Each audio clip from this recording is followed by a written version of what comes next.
BPL এর ইতিহাসের সেরা ম্যাচ আমরা দেখলাম ফরচুন বরিশাল এবং রংপুর রাইডার্সের ভেতরে, যেখানে প্রথমে ব্যাট করে 197 রান করেছিল 5 উইকেটে তামিম ইকবালের ফরচুন বরিশাল এবং জবাব দিতে নেমে শেষ বলে 6 মেরে দলকে জিতিয়েছেন রংপুর রাইডার্সের ক্যাপ্টেন নুরুল হাসান সোহান। অনবদ্য একটা ইনিংস খেলেছেন তিনি। কাইল মায়ার্সের লাস্ট ওভারে 3টা ছক্কা হাঁকিয়েছেন, 3টা চার মেরেছেন। সেই ওভারে দরকার ছিল 26 রান।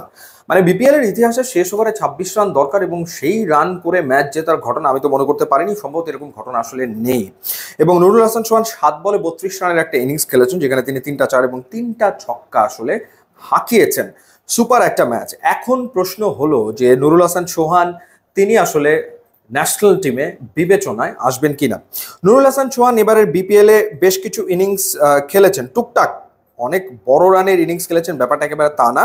তবে তার ব্যাটে কিন্তু আসলে ডেফিনেটলি রান রয়েছে, সে কথা বলতেই হয়।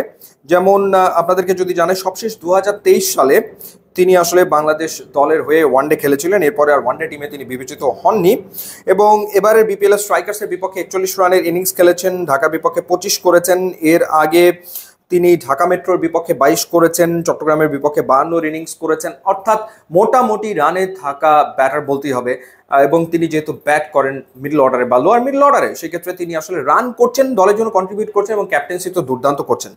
এবার আসা যাক লিটন কুমার দাস প্রসঙ্গে। লিটন কুমার দাসকে ঢাকা তার প্লেইং 11-এ আসলে রাখেনি। এখন ইনজুরির কারণে তাকে বাদ দেওয়া হয়েছে নাকি তার যে অফ ফর্ম চলমান রয়েছে সেই কারণে ঢাকা কর্তৃপক্ষ তাকে দলেই রাখেনি, সেটা আসলে আলোচনার বিষয় বই কি, এবং দলের পক্ষ থেকে নিশ্চয়ই সেটা জানানো হবে। তবে লিটন কুমার দাসের যে ফর্ম, আমি যদি লিটন কুমার দাসের ফর্মের কথা বলি, সবশেষ যে 10টা ম্যাচ লিটন কুমার দাস খেলেছেন, ডাবল ডিজিটে পৌঁছতে পেরেছেন মাত্র 2বার।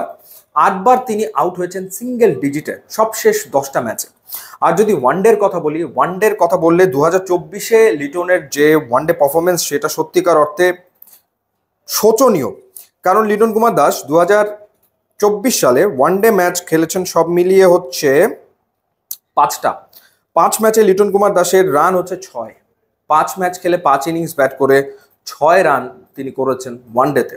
তো সেই ক্ষেত্রে দল ঘোষণা করতে হবে চ্যাম্পিয়ন্স ট্রফির জন্য। এখন সেই চ্যাম্পিয়ন্স ট্রফির দলে উইকেট কিপার ব্যাটার হিসেবে কে জায়গা করে নেবেন, that's a big big big question. এখন সেই ক্ষেত্রে লিটন কুমার দাস তিনি কি দলে জায়গা পাবেন, নাকি সেই জায়গাটাতে নুরুল হাসান সোহান বিবেচিত হবেন, নাকি অন্য কোনো উইকেট কিপারকে বিবেচনা করা হবে। যেমন আমরা ডেফিনেটলি জানি যে আনামুল বিজয় তিনিও আসলে উইকেট কিপিং করতে পারেন এবং তিনি রান করছেন, সুতরাং বিজয়কে উইকেট কিপার ব্যাটসম্যান হিসেবে চ্যাম্পিয়ন্স ট্রফির দলে ভাবা হতে পারে, সেটা নির্বাচকরা হয়তো চিন্তা করে দেখতে পারেন।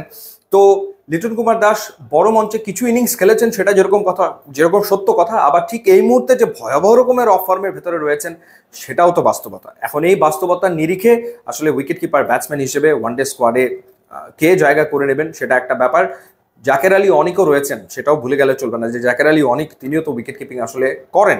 সো জাকের আলী অনিক তিনিও থাকতে পারেন। সেকেন্ড উইকেট কিপার ব্যাটার হিসেবে নুরুল হাসান সোহান বা এনামুল বিজয়কে হয়তোবা সিলেক্টররা ভাবতে পারে।